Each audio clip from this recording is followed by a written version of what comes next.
नेपालमा क्रियाशील राजनीतिज्ञहरूको विचारलाई दृष्टिगत गर्दा मूलभूत रूपमा दुई छिमेकी र एक पश्चिमा देशसँग जोडेर हेर्ने गरिन्छ। चीन, भारत र अमेरिकालाई हेर्ने दृष्टिकोणकै कारण नेपालको राजनीतिमा आरोह अवरोहसँगै सधैँभरि देशको सत्ता समेत कमजोर देखिने गरेको छ। त्यसो त आजको विश्व राजनीतिको परिदृश्यलाई मध्यनजर गर्दा विश्व नै कुनै न कुनै छिमेकी, क्षेत्रीय र अन्तर्राष्ट्रिय वातावरणले प्रभावित देखिन्छन्। त्यसमा पनि भीमकाय दुईवटा अलग अलग राजनीतिक मूल्य र मान्यता राख्ने देशहरू र यी देशहरूलाई हेर्ने भीमकाय विश्व महाशक्तिको बीच अवस्थित नेपाल यो प्रभावबाट मुक्त हुन सक्ने कुरै भएन। तत्कालीन राजा वीरेन्द्रद्वारा तटस्थ परराष्ट्र नीतिको अवलम्बन गर्दै असंलग्न आन्दोलनको पृष्ठपोषण गरेको देखिए तापनि कुनै न कुनै रूपमा देशको राजनीति कुनै न कुनै देशसँग सधैँभरि जोडी नै रह्यो। यो क्रम अहिले अझ अरू प्रभावी बनेको छ। नेपाली राजनीतिक कर्मीहरूले बुझ्नुपर्ने एउटा अहम सवाल के हो भने कुनै पनि देशले नेपालीलाई हेर्ने दृष्टिकोण भनेको त्यो देशको आफ्नो स्वार्थ अनुकूल नै हो। चीनले नेपाललाई हेर्ने आँखा चीनको स्वार्थ हो, भारतले नेपाललाई हेर्ने आँखा भारतको स्वार्थ हो, अनि अमेरिकाले नेपाललाई हेर्ने आँखा अमेरिकाको स्वार्थ हो। हामीले आफ्नो स्वार्थको किटान गर्न सकेनौं भने यी शक्ति राष्ट्रहरूको कठपुतली बन्न नेपाल सधैँ विवश हुनेछ। जसरी भारतसँग नजिक भएर चीनलाई टाढा राख्दा नेपाललाई नोक्सान भएको थियो, त्यसैगरी चीनलाई नजिक राखी भारतलाई टाढा राख्नु पनि नेपालको लागि गम्भीर भूल नै हुनेछ। विचार, सिद्धान्त र दैनिक रहन सहनकै आधारमा पनि भारतको जनस्तर नेपालसँगको तारतम्य बढी नै घनिष्ठ देखिन्छ।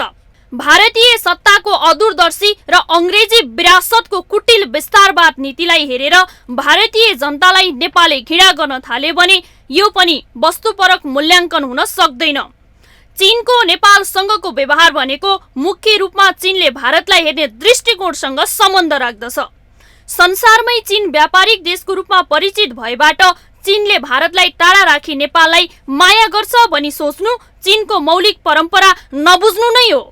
शीत युद्धको समयमा व्यापारकै कारण आफ्नो पारम्परिक सिद्धान्त मिल्ने सोभियत रुससँगको सम्बन्धलाई विराम दिँदै अर्को प्रतिद्वन्दी राष्ट्र अमेरिकासँग सहभागी भई व्यापार प्रवर्धनमा क्रियाशील चिनिया नीति हेर्दा चीन व्यापारको लागि जस्तोसुकै सम्झौता पनि गर्न सक्छ भन्ने स्पष्ट नजिर देखिन्छ।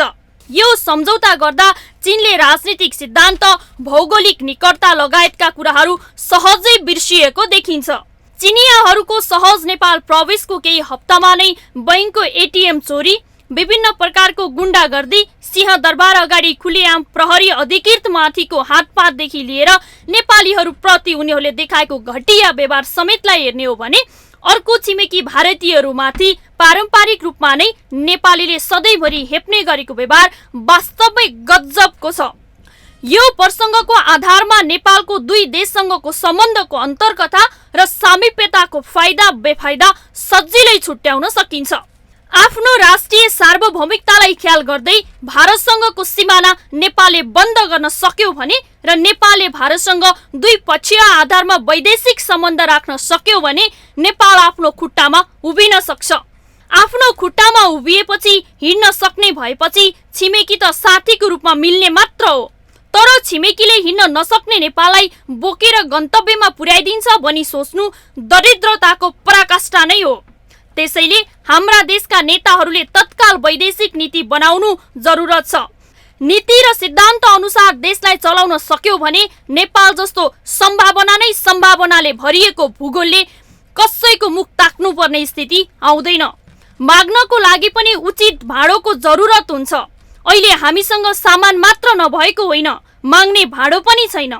सामान पनि ल्याऊ, भाँडो पनि ल्याऊ अनि हामीलाई इज्जत गर भनेर इज्जत पनि माग्नुपर्ने वर्तमान सन्दर्भलाई देख्दा वास्तवमा संसार सामु नेपालीको शिर झुकेको छ। मागेर ल्याएको सामानमा भ्रष्टाचार हुन्छ अनि हामी स्वाभिमानको गीत गाउँछौँ।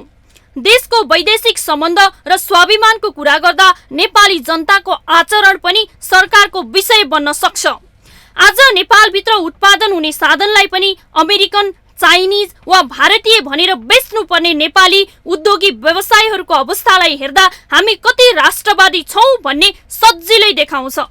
नेपाली जनताले नेपालमा बनेको बाहेक कुनै पनि सामान प्रयोग गर्दिन भनी संकल्प गरेका दिन नेपालीलाई आवश्यक पर्ने सम्पूर्ण सामान नेपाली उद्यमीले नै बनाइदिनेछन्। राष्ट्रवादको लागि राष्ट्रिय भावना चाहिन्छ। नेपालीहरूले विदेशी सामान सम्पूर्ण रूपमा बहिष्कार गरेको गौरवपूर्ण दिनले नै हाम्रो स्वाभिमान अनि राष्ट्रवादको खाका कोर्नेछ। विदेशी अनुदानमा कमिसन, एनजिओ आइएनजिओहरूबाट कमिसन हुँदा मास्क र सेनिटाइजरमा समेत कमिसन खानुपर्ने परिस्थिति नै आजको मौलिकता बन्न गएबाट देशको स्वाभिमान माथि उठ्न नसकेको हो। त्यति मात्र होइन, खाएको कमिसन राख्नको लागि समेत विदेशी बैंकको ढोका चाहर्नुपर्ने र सधैँभरि विदेशी बैंकमा राखेको पैसाको सूचना बाहिर निस्केला भनेर त्रस्त रहने नेतृत्व पनि आजको समस्या हो। त्यसैले नेतृत्वले आफ्ना यी आचरणहरूमा गम्भीर मनन गर्न सक्यो भने र राष्ट्र, राष्ट्रियता अनि जनभावना अनुसार विदेशीहरूको अगाडि आफ्नो पुरानो मौलिक गौरव गाथालाई सम्झिन सक्यो भने कसैको पिच लग्गु नभएर पनि विश्व मानचित्रमा आफ्नो उपस्थिति जनाउन सक्छ। अन्यथा सिमानाले मात्र राष्ट्रियताको परिभाषा बोक्न सक्दैन। माउन्टेन टेलिभिजन राजनीतिक ब्युरो।